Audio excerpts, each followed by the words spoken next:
Hey everybody, I'm Jen Garrett. My passion for football and pushing boundaries has helped me to create a successful business using the same performance building principles of the world's best players. Through my Move the Ball book, workshops, and consulting work, I've used the same system to help thousands of people to think and execute like a pro athlete when it comes to business and branding. Now, I'm on a mission to help you utilize those tools and strategies to elevate your hustle and get you across the goal line. So get ready. It's time to suit up, to show up, and to move the ball. Great to be back with you for another episode of Move the Ball. If this is your first time listening, welcome. And if you've been a part of the Move the Ball movement for quite some time, welcome back. As you all know, on this podcast, we talk about business, branding, sports, and of course, how to move the ball. This episode is part of my special Path to the Draft series, where I'm having conversations with NFL draft prospects on their path to the draft. Now, if you have not yet subscribed to the podcast, make sure that you do so that you never miss an episode as part of this series, as well as the regular show. I've got a great lineup of guests this season, and we've also had some amazing guests that have been a part of this series. So go check those episodes out too.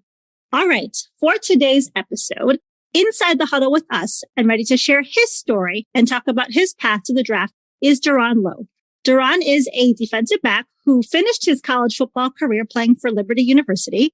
Prior to playing for the Flames, Duron played for the University of Texas at El Paso, UTEP, where he was a two-time All-Conference USA honorable mention selection. And prior to UTEP, he played at Butler Community College. We will talk about his college football career and more during today's episode. Duron, welcome to the show. How are you doing? I am doing great, and I'm excited to chat with you today.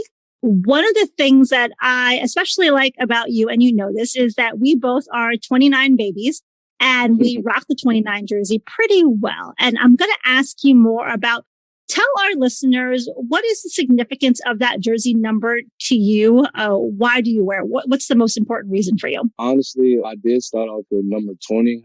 And Jalen Ramsey, he was some idol that I grew up just watching throughout his career. And the reason I chose 29 actually is because of Andre Maloney. He was a former player in the city, Shawnee, Kansas. He played for Shawnee Mission West, and he was a great player. He was going to go to the league. He committed to Kansas University, and tragically, he ended up passing away on the football field his senior year.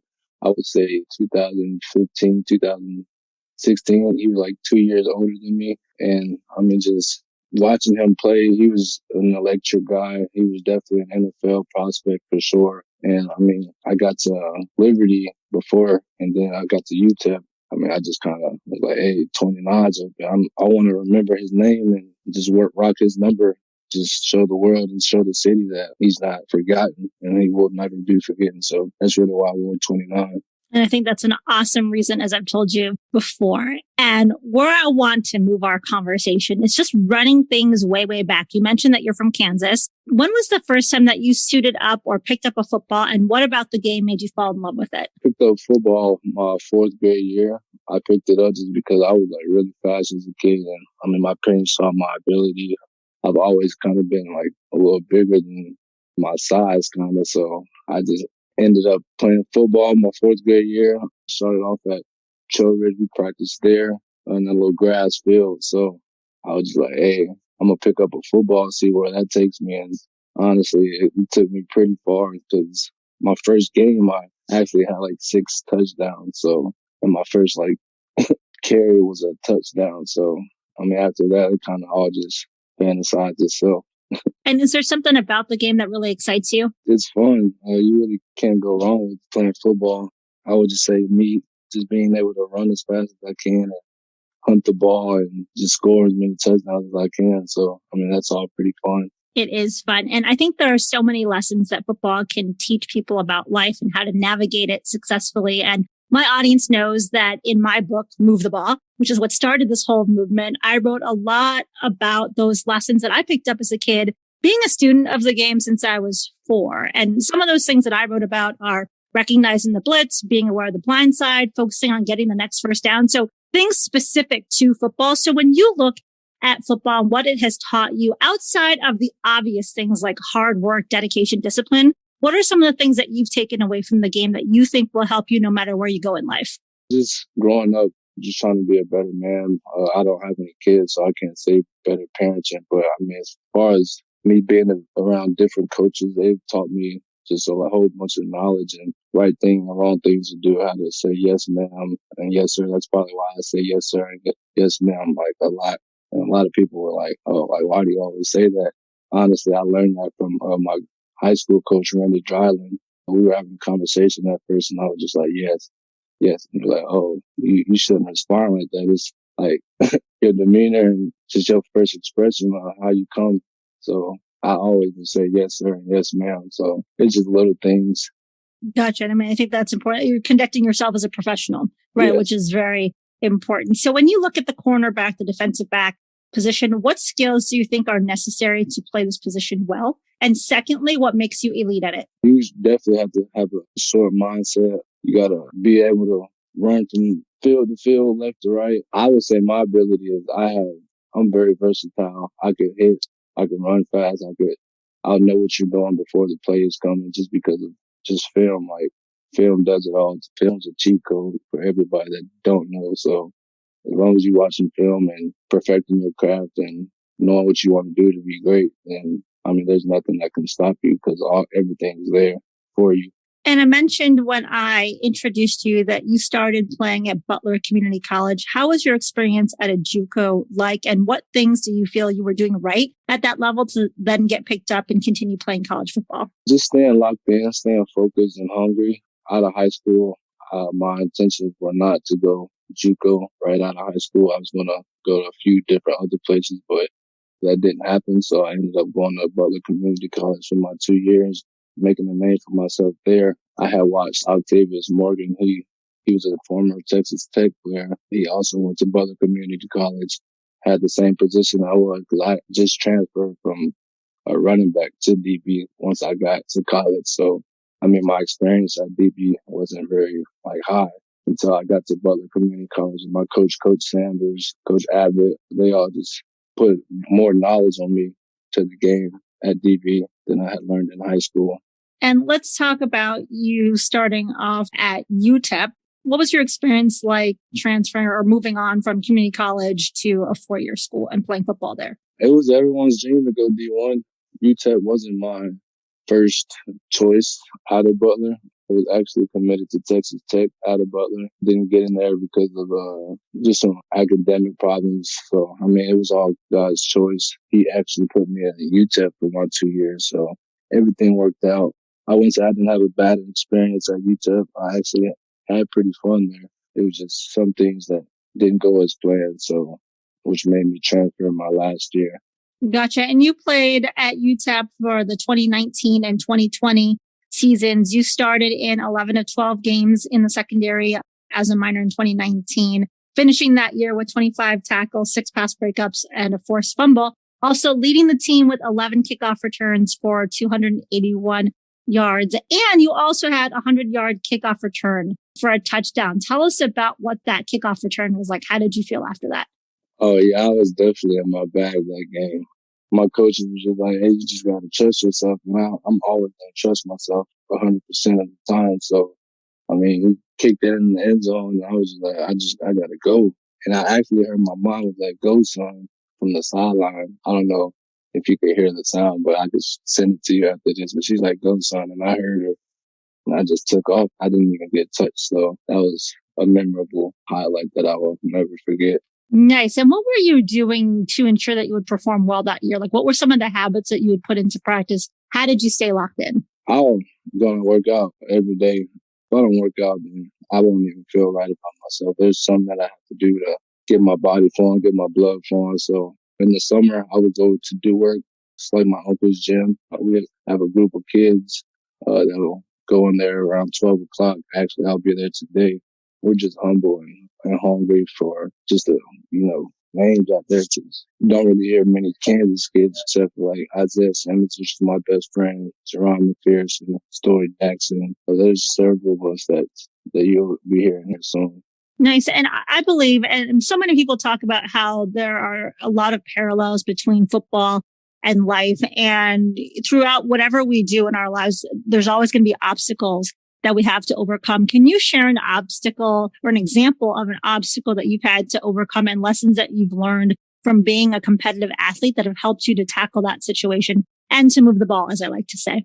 Just fear, lack of clarity. Just like I said, me transferring to Liberty, I had no idea that I would end up being there. I didn't know anyone on the East Coast side. I really didn't know Coach Hunley that well, although we were from the same city. Just different expectations. I didn't know what to expect. Me transferring, me entering the transfer portal because, transfer portal, there's probably like thousands of kids in there now. So you never know what can happen next. So I just have to come over. Just fear, really. Just took day by day. And shoot, I just knew I had a goal to achieve that I wanted to achieve and overcome. So I just had to put everything in God's hand and let Him take care of it. And you mentioned transferring to Liberty this past season. How have you grown and matured as a player, but also a man in your final season of college football? I learned a lot just from Coach Freeze, Coach Hunley, everybody in the league. You got to stay humble. It's not really a difference from transferring to school. It's just how you go on about yourself as a man. How do you want to learn from somebody? That's what I did. I just sit back, watch, and learn from Malik. I know he had different obstacles from coming from Auburn, and people just down out on him. And I was just like, nah, like I'm going to continue to stay humble and work. So just the words Coach Freeze gave us really encouraged me to do better. Can you share what some of those words might be? Yeah, a lot of words. Just staying humble, persistent, just taking day by day, honestly. And as you look back on your last year playing college football, what was your most memorable moment or most memorable game? I would say each game was memorable, though we didn't go undefeated. Each game was memorable. I would say the Ole Miss game, Syracuse game, North Texas game, Middle Tennessee. I could say all 13 games, actually, especially our bowl game. It was really fun because it was a whole bunch of chitter chat before the game, and we pretty much just went out and dominated and just celebrated with our team. Right. That was the Lending Tree Bowl in Mobile, Alabama. It was on December 18th of 2021. Rainy. Yep. And you guys ended up beating Eastern Michigan 56-20. So definitely a great win. Yes. So the time has come and you've hung up your college cleats and it's time to prepare for the NFL draft. As they say, mental toughness is a huge part of playing at the next level and also just in preparation for pro day. What were some of the things that you were doing to ensure that you stayed mentally locked in over the past couple months as you got ready for your pro day? I worked out with Beat City in California with JP and Les Spellman. They're a great group of guys. They kept me mentally strong and just kept telling me everything would be okay. I know everything's not easy, especially training for 2 months, 3 months, pretty much doing the same stuff every day, trying to be perfect at what you do. And I mean, they just kind of kept me in the right state of mind, just telling me things will be okay, just taking day by day, don't overstress anything because, I mean, God has a plan for everybody. And He definitely had a plan for me, especially for my pro day, me running the speed that I ran, the time that I did. So, I mean, I just kind of took day by day as I do now and just stay humble. Love it. And you mentioned Les. Les is awesome. I got to see Les at the Combine a couple months ago. He definitely knows what he's doing. And so a big shout out to him. You mentioned at your pro day, you ran pretty fast, 4.39 official 40 time, had a 35-inch vertical, 10 feet, 1 inch broad jump. How was that experience? How did that feel performing so well on pro day? Felt great, especially the numerous amount of coaches that were out there. I think there's about 100 plus coaches and head coaches, GAs out there.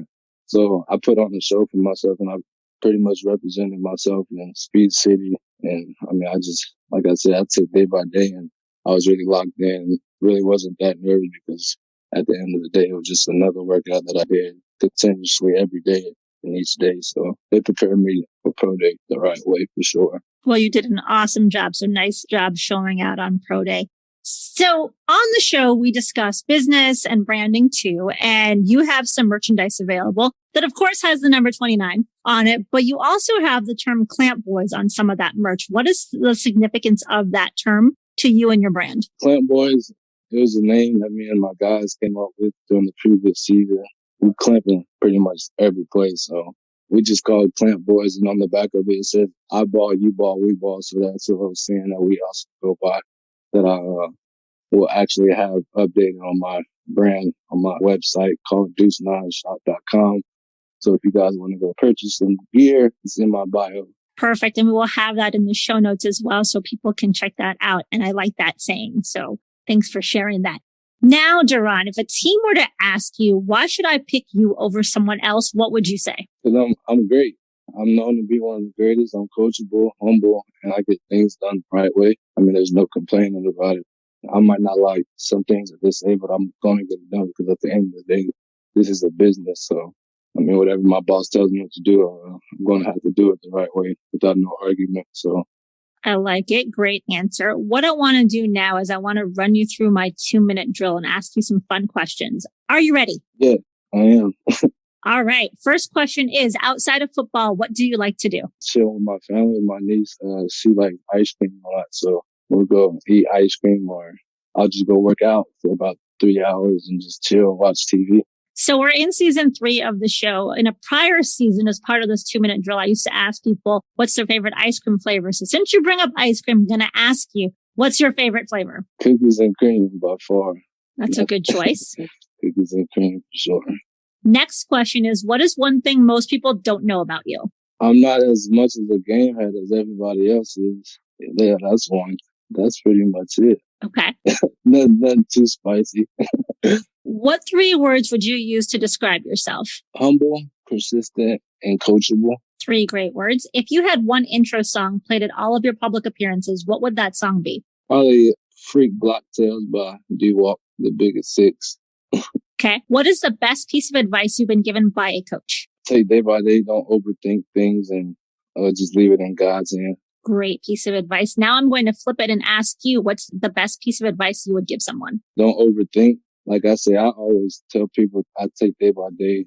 I also have this wristband on my wrist right now. It's called Humble Over Hype. I just don't believe in the hype stuff and just remain humble. I like it. Now, my next question is, you are hosting a dinner party and you can invite 3 famous people, living or deceased. Who would you pick and why? Kevin Hart, because you need to laugh at every dinner. Rick Ross, just because he's motivational. I read his book. I also watch some of his YouTube motivational thinking as far as like investments and things. And I would say Meek Mill, because that's one of my favorite artists. He keeps me going. He keeps my flow going. So Kevin Hart, Rick Ross, and Meek Mill. 3 great choices. Next question is, do you sing in the shower? I'll sing some waves, some raw wave in the shower here and there. Some dirt, little dirt. Okay. And as we look to close the show, Duron, let people know, where can they follow you? Where are you at on social media? My Instagram name is SavageDeuce9. Twitter is Duron_Lowe_1. Those are the 2 main social medias that I use. So that's it. Perfect. And we'll be sure to have those as well as your website for your merchandise store in the show notes so people can check you out and follow you on your journey. Duron, thanks so much for being on the show today. Thank you for having me. And I wish you much success in this next chapter. And thank you to everyone for listening to today's episode. If you liked it and you haven't yet subscribed, hit that subscribe button today and also share the episode with a friend or 2 or 3. That's one way that you can help me to move the ball.